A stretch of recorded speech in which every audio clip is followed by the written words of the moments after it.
Now at 5, a look at cuts made to Fort Wayne's budget next year. It comes as city leaders scramble to figure out how much money they'll miss out on due to a new state law. 21 Alive reporter Eddie Rex Siedler explains. When the mayor's office submitted their budget to City Council, they described it as balanced. But some council members argued that the $19 million deficit is far too much. The result? About $8.5 million in cuts to 14 different programs, including one right here in the city's southeast side. We have such a great momentum that we were working on, and what we witnessed today was council putting a stop to the growth and momentum of the city of Fort Wayne. Mayor Sharon Tucker called the cuts to the city budget disappointing. Councilwoman Michelle Chambers agrees. We did not have to make the cuts that we made. We did not have to make the cuts that we made.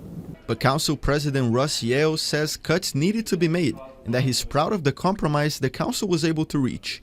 It was definitely a very difficult task. To the best of my knowledge, the largest budget deficit that the city of Fort Wayne has ever had was in the 2009 recession with $3.5 million. And as presented, the administration brought to council a $19 million budget deficit.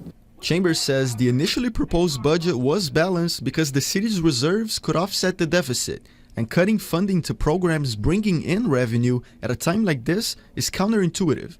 To stop phase 3 of the riverfront is a hindrance. If we know that our property taxes are being cut, we know that we're going to get less funds from the state, why would you stop and why would you not support a revenue generating project? The short-sightedness of council members tonight, it was disappointing to hear that, all in an effort for them to be able to come before their cameras and say that they've saved us money. A big point of contention is a $1 million cut to improvements on the city's southeast side. Councilwoman Raleigh Booker, who represents that area, called the decision trash and left the room before the recommendation passed. Councilwoman Booker was absolutely accurate that not one of those council members on there would have removed this project from their district had this been in their district. Yale argues that it isn't really a cut, but rather an option to fund the project using alternative sources. Probably the most pertinent one is that Google purchased land southeast. We were promised that that money would go into investing in southeast. Instead, it's being used for downtown redevelopment. He says another alternative is withdrawing plans for a new $800,000 welcome sign into the city.